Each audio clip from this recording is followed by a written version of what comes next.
Hello à tous, j'espère que vous allez bien et on se retrouve ici pour une seconde analyse de partie, cette fois-ci du groupe 1400-1700 feed de mon club. C'est un de mes élèves récurrents, Florent, qui joue actuellement un Open international à Chambéry.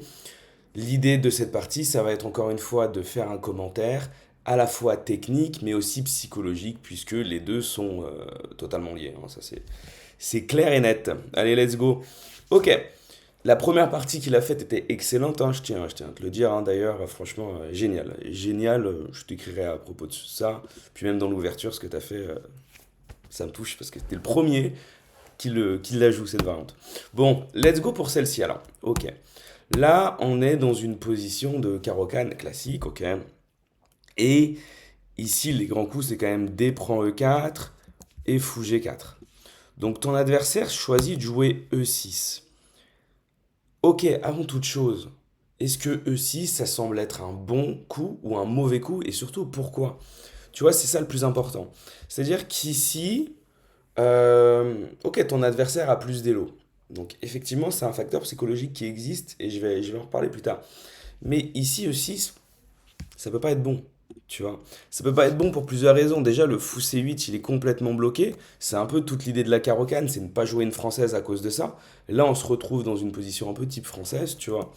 Et le fou en C8 est bloqué. Qui plus est, ton adversaire te donne un avantage d'espace au centre. Donc ici, tu dois le prendre, tu vois. Tu as tendance à vouloir retomber dans des schémas que tu connais. C'est une tendance qui est à peu près qui parle pas qu'à toi, qui parle à beaucoup de gens, je pense. Voilà, tu te dis je joue D3, c'est un peu comme un fou G4 amélioré. Non, tu joues D4 ici. Évidemment, tu prends le centre, ton adversaire il a un fou en C8 qui est mauvais, les C5 ici ils ont beaucoup moins de sens que dans une française classique, hein, t'as pas fait E5. S'il prend K, il prend E4 et on se retrouve dans une excellente française. On peut faire une transposition des fois qu'on a des doutes, regarde. Ce que ton adversaire vient de jouer, c'est un peu comme si ici, dans la variante la plus naturelle, il joue C6 percheux. Bah, tu joues KF3, c'est très bien, tu vois. Il n'y a aucun problème. Et donc, ouais, là, juste, c'est exactement la position que tu as eue. Et si tu avais ça, ça te choquerait que ton adversaire joue C6. Donc, cavalier F3, c'est clairement pas un mauvais coup. Ok. D3, j'aime pas. J'aime pas parce que tu perds l'avantage au centre que ton adversaire te donne, vous êtes à égalité et ça va être hyper compliqué de faire un plan plus tard. C'est d'ailleurs ce qui va se passer dans la partie. Cavalier D7, fou E2, fou D6, roc, cavalier F6. Ok, tu vois, tu joues à peu près normalement et c'est très bien, hein. Les blancs continuent sur leur plan. Fou G3, roc, dame D2, A6. Ok. Bon, même là, hein, là c'est des positions qui sont compliquées parce que t'as sorti toutes tes pièces, tu sais à peu près, bon voilà, tu te dis j'ai rempli ma mission de début de partie quoi. Mais qu'est-ce que je fais ensuite? C'est vraiment pas évident. Donc Dame des deux, je comprends, tu vois, mais ça me fait un peu penser à ma partie contre Chermouchevich. T'as fait le taf, mais où tu vas? Et ça c'est hyper compliqué à comprendre, où tu vas. Ok, Dame des deux, je vais pas être critique sur ce coup, je comprends tout à fait, tu vois. Il faut commencer à trouver un plan. À 6, tu te dis logiquement que tu vas mettre une tour en D1. Mais tu vois que c'est pas facile. Ce serait tellement plus simple si tu avais ce pion D4. T'imagines, il pourrait même pas disposer ses pièces comme ça. Donc déjà, il y a une première erreur dans l'ouverture. Je me demande combien de temps t'as pris. Est-ce que t'as pris beaucoup de temps? Trop de temps, tu vois même? Pas assez, juste tu t'es dit je retombe dans des schémas à peu près classiques, tranquilles. C'est intéressant de savoir, est-ce que tu as considéré des 4, qu'est-ce qui t'a fait rejeter? Ça t'appartient malheureusement, bah, je suis pas dans ta tête et je peux pas trop deviner. Donc j'ai des pistes, mais c'est à toi de voir et de toute façon je te connais, tu es très honnête, donc tu arriveras à trouver pourquoi. Ok, bon, tour à D1, et là la partie commence à être très intéressante puisque ton adversaire joue C5. Donc ok, là tu commences à avoir un bon réflexe pour t'activer prise en D5, prise en D5. Là, je me demande, en fait, dans cette structure, il y a quelque chose de très commun, tu vois, c'est quelque chose de presque mécanique. En réalité, dans cette structure, les Noirs, ils ont cette structure de pion. Et le coup que tu vas jouer plus tard, je me demande pourquoi tu ne l'as pas joué tout de suite, on y reviendra, mais c'est le coup de D4. Pourquoi D4 semble être un bon coup ici? Tout simplement parce qu'après, pion prend, cavalier prend, vous voyez, Florent aurait créé un pion faible en D5 chez les Noirs. Donc une position qui est vraiment très agréable. En plus, il y a des petites menaces tactiques comme KIB5 qui peuvent faire plaisir. Sur pion prend, KI prend, je gagne le fou. Tu menaces de mettre un cavalier en F5, et le pion en D5 est une faiblesse. Donc, probablement, il ne prendrait pas. Sur D4, je me demande ce qu'il jouerait. C'est pas si évident, en fait, de deviner le coup des noirs. Cavalier E4 me semble interdit, hein. Je pense que tu peux prendre en D5, mais il y a forcément un problème là-dessus. Tac, tac, tac, tac. Je me demande dans quelle mesure je peux prendre C7. Tu vois, je pense que je gagne un pion. Prise en F3, fou prend F3, toutes mes pièces se protègent, j'ai un pion de plus. Et s'il prend la tour, je prends le fou, donc ça c'est pas possible non plus. S'il prend le fou, ça c'est intéressant. Est-ce que je peux jouer Quai prend A8? Déjà, première question. Est-ce que je peux jouer... Ah, je prends G3 au pire, hein. Tu vois, même Quai prend F1, Quai prend A8. Mon cavalier ressort, pas le tien. Ouais, ça semble complètement gagnant. Donc, ouais, tout à fait pas valable, cavalier E4. Quai prend D5, bon ça c'est des coups à calculer. Ensuite, probablement c'est C4 qui t'aurait joué un petit peu comme dans la partie, il a fait le même plan. Probablement les noirs veulent jouer avec B5, B4.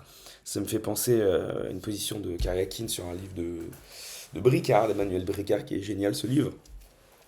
Chess tactique et non, stratégique exercise, enfin, franchement super livre. Et en fait, dans cette structure, les noirs veulent jouer avec B5 et c'est à peu près là où est leur contre-jeu, quoi. Et donc Karyakin, dans la partie, il avait joué à 4 qui est vraiment thématique. T'empêches l'idée noire, le pion D5, ça va être une faiblesse plus tard. Tu vois, tu vas bouger tes pièces, t'arriveras à bouger ce cavalier un jour ou l'autre, mais tu vois, même si tu le mets en H4, tu mets un fou en F3, t'attaques D5. Donc C4, c'est pas vraiment dangereux parce que après A4, les noirs n'ont pas trop d'idées pour continuer. Euh, donc voilà. Donc sur D4, ouais, moi je pense que t'étais super bien, quoi, tu vois. Je pense que c'était le mieux. Je pense que c'était clairement le mieux ici tout de suite. Peut-être C4, effectivement, mais A4, avec un petit avantage blanc. En fait, le truc de tour F1, c'est que tu prends pas de décision. Donc premièrement, ok, ton adversaire peut jouer D4, peut-être que tu avais prévu de mettre un cavalier en E4, la position est à peu près ok, je te l'accorde, tu vois. Rien de particulier, mais ok. Tu vois, je pense que c'est ce que tu as calculé. Mais tour F1, je vois pas d'idée derrière. Et donc ton adversaire ici il vient jouer B5. Et maintenant, effectivement, si tu joues D4, après C4, les noirs vont jouer B4. Et cette fois-ci, tu n'as plus le A4 qui empêche, les noirs sont déjà ici. Donc tu vois, là, c'est un petit truc. Et je me demande parfois à quel point tu veux pas surpréparer. Et ce problème, il va revenir dans la partie. Donc tu fais des parties qui sont géniales, mais contre des adversaires plus forts en termes d'élo. Et je parle exclusivement de contre ces adversaires-là. Parce que c'est pas le cas quand ils ont moins d'élo. Et je reviendrai dessus, parce que j'ai regardé toutes les parties de ton tournoi. Quand tu joues des adversaires qui ont plus d'élo que toi, tu as une tendance à surpréparer. Tu as une tendance à te dire, ok, il faut que tout soit vraiment bien, je veux rien laisser. Sauf que, je le répète, je sais que je te l'ai déjà dit, mais c'est pas grave, de toute façon, le rôle c'est de dire et de redire. On a très peu de fenêtres dans une partie. Plus ton niveau augmente, moins tu as de fenêtres de gain.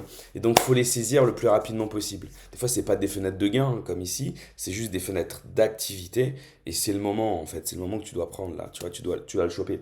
Tour F1, mes jeux, c'est un peu passif. Il joue B5, ton adversaire. Ok, tu joues fou F1, mais juste ici, les noirs, ils auraient pu continuer. En fait, tu refuses le plan D4. Effectivement, là, tu le refuses pendant un moment. Mais le truc, c'est qu'après fou F1, bah ok, je peux jouer B4. Tu viens jouer cavalier E2. Et là, je peux jouer D4 avec les noirs. Et en fait, je commence à avoir la superbe diagonale pour mon fou. Et tes pièces sont hyper mal disposées. Tu vois, ton fou en F1, on ne sait pas trop à quoi il sert. C'est difficile de bouger. Lui, il va jouer fou B7. Avantage d'espace au centre. T'as beau jouer C3. Hein, au pire, tu te créerais un pion faible si j'ai envie de tout prendre. Ou je peux juste jouer fou B7. J'ai une position ok, quoi. Tu vois, genre juste m'active avec les noirs beaucoup plus facilement que toi avec les blancs. Ça, c'est un peu ce que je trouve dommage. Cela dit, ton adversaire ne saisit pas sa chance et joue fou B7. Ça montre aussi une des limites, tu vois, même si ton adversaire il a presque 1900 ici, ben lui aussi il commet des imprécisions. Imprécisions sur laquelle tu t'es empressé tu vois, d'aller quoi. Parce que tu viens prendre D6 et tu joues D4 cette fois-ci et dans des excellentes conditions. Encore mieux que tout à l'heure, quoi, tu vois.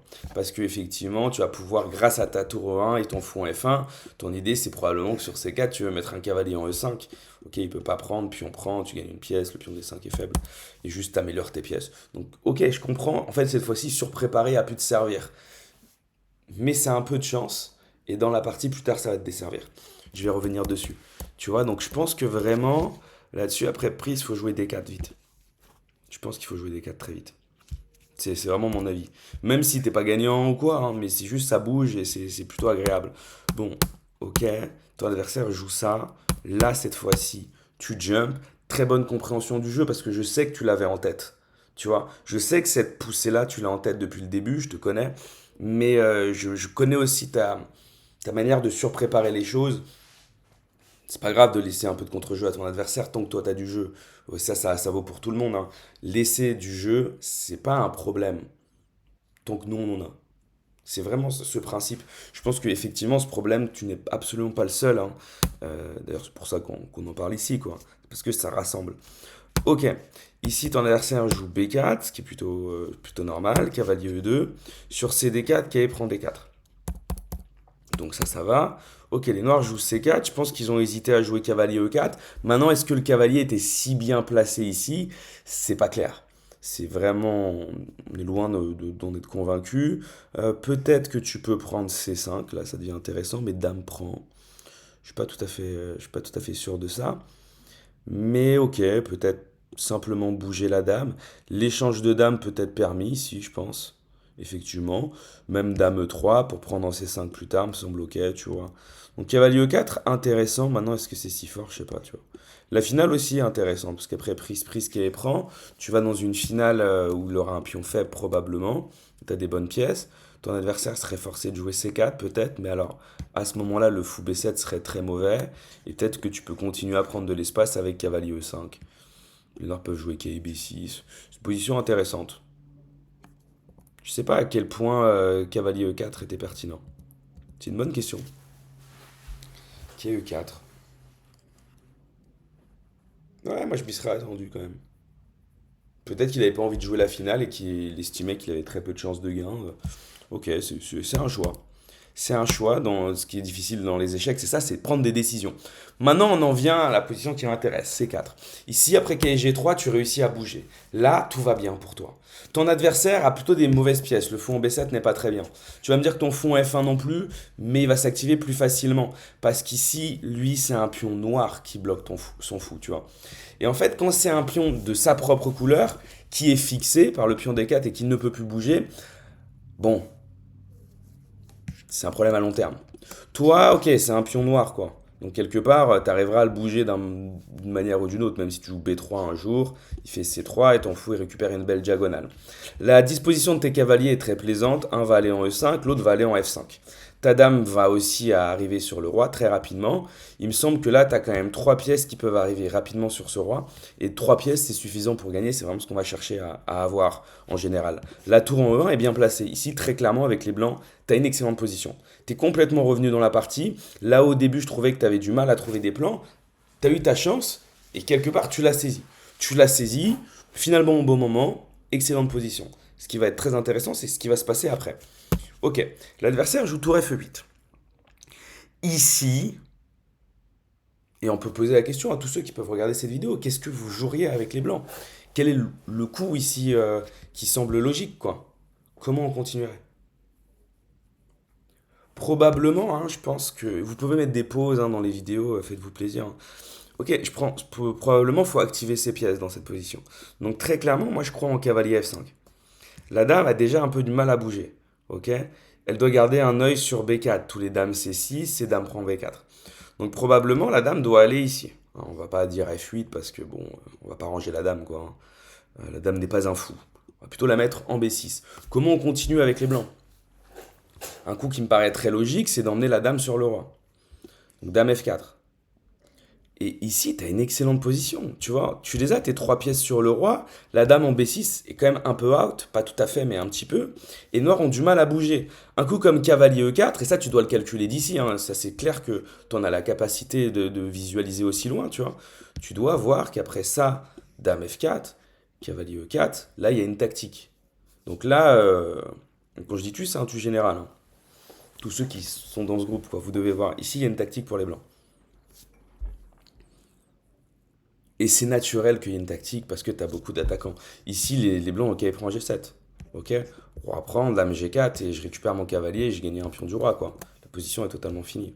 Roi bouge, dame prend, c'est gros, terminé, quoi. KE5, les blancs sont complètement gagnants, quoi. Donc en fait, ici, tu vois, KE4 est interdit, et pour les noirs, ça devient difficile de bouger. Toi, tes coups vont être naturels, pardon, excusez-moi. Tu vois, les coups blancs vont être naturels, tu vas jouer KE5, dame G3, tu vas vraiment attaquer. Ton adversaire, ça va être compliqué. Ok, t'actives ta position, tu poses des problèmes. Ici, clairement, on pose des problèmes parce qu'on paralyse les noirs, on a des petites menaces, tu vois, elles sont un peu doubles, voire triples. Donc, tu commences à avoir des choix et des coups très instinctifs. L'adversaire, le coup le plus instinctif, perd. C'est très bon signe, ça. Là, les coups instinctifs, moi, je travaille beaucoup là-dessus. Je considère que oui, il y a toute une phase théorique, mais dans une partie, toute la phase théorique, elle est un petit peu derrière. Elle vient en outil quand on peine. Et en peine quand on n'a pas de coup instinctif. Ici, c'est le cas des noirs. Aucun de leurs coups ne semble vraiment bon. Tu vois, ce qui semblait être le meilleur, c'est cavalier E4. Mais si je mets au défi les noirs de jouer, ça va être compliqué. Et d'ailleurs, c'est dans ce type de position que la différence de niveau entre un très fort joueur, un joueur fort, un joueur moyen, un joueur débutant se voit. C'est pas on a des coups évidents, tu vois. C'est quand c'est pas facile. Ici, on est en plein dedans. Donc, ton adversaire risque de faire une faute ici. C'est pour ça que beaucoup de joueurs se prennent des tactiques comme ça dans ces moments-là. Parce que les coups deviennent pas évidents. Ok. Donc je pense que ici, t'es vraiment mieux, quoi. Ce qui m'intéresse, c'est pourquoi tu t'es pas allé là-dedans. Et ici, je vais surtout voir un coup qui me chagrine un peu. Tu vois, C3. Je mettrai un mauvais coup ici. Pour moi, c'est une vraie erreur. C'est une vraie erreur parce que tu ne saisis pas l'opportunité que tu as d'activer tes pièces et de poser des problèmes à ton adversaire. Ça, à mes yeux, c'est fondamental. Ici, c'est le créneau et tu peux pas l'avoir. En fait, c'est la meilleure fenêtre que tu as eue depuis le début de la partie. Donc tu dois de la saisir. Deuxièmement, C3. C'est un coup, encore une fois, où j'ai l'impression que tu veux un peu te dire, ok, je prive l'adversaire de contre-jeu. Presque on espère qu'il joue B3, tu joues A3, tu fermes à l'aile dame et tu vas gagner là-bas, tu vois. Presque un peu ce que je me dis. Peut-être que tu aurais pris et tu as fait la même chose. Et en fait, du coup, C3, ça manque de rythme. Tu surprépares quelque chose, j'arrive pas à comprendre pourquoi. Vraiment, j'arrive pas à comprendre. Parce qu'ici, il a plein de coups. Il peut prendre, tu vois, il peut jouer à 5 pour libérer un petit peu d'espace à l'aile dame. Il a plein de possibilités. J'arrive pas à comprendre pourquoi tu joues C3. Qui plus est, tu vois, lorsqu'il va avoir une dame en B6 plus tard, et on le verra, bah la colonne B va pouvoir s'ouvrir. En fait, tu crées même un levier pour ton adversaire. Et c'est marrant parce que parfois on veut prendre des précautions. Et je pense qu'on est beaucoup de joueurs d'échecs à se reconnaître là-dedans. On veut prendre des précautions, trop de précautions. Et finalement, ce trop plein de précautions, bah, ça se retourne contre nous. C'est genre justement la porte pour notre adversaire, pour nous faire mal, quoi. Donc ouais, ici, ça va pas. Trop de précautions tue la précaution. N'ayons pas peur des adages qu'on invente, quoi. Tu vois? Donc ouais, là, je pense que clairement, tu peux renier ce coup. C'est l'erreur fondamentale pour moi de la partie. Tu vois, manque de rythme, peur de fantôme, et tout ce que j'ai dit, je vais pas me répéter 100 fois, on a compris quoi. C'est dommage. A5, ici cavalier F5, dame B6, bon, tu pourrais encore jouer dame F4. Je le pense un peu moins fort que tout à l'heure. Pourquoi? Parce que il va pas le faire hein, tout de suite. Mais déjà, il y a ces idées-là. Alors oui, ça perd, etc. Ou j'en sais rien. D'ailleurs, si ça perd, c'est même pas si clair, mais je pense que oui. Mais tu vois, bon, allez, elle arrive. Ouais. Mais déjà, il y a ces idées-là qui traînent. Alors, pour être un peu plus correct tactiquement, je peux prendre dame B6.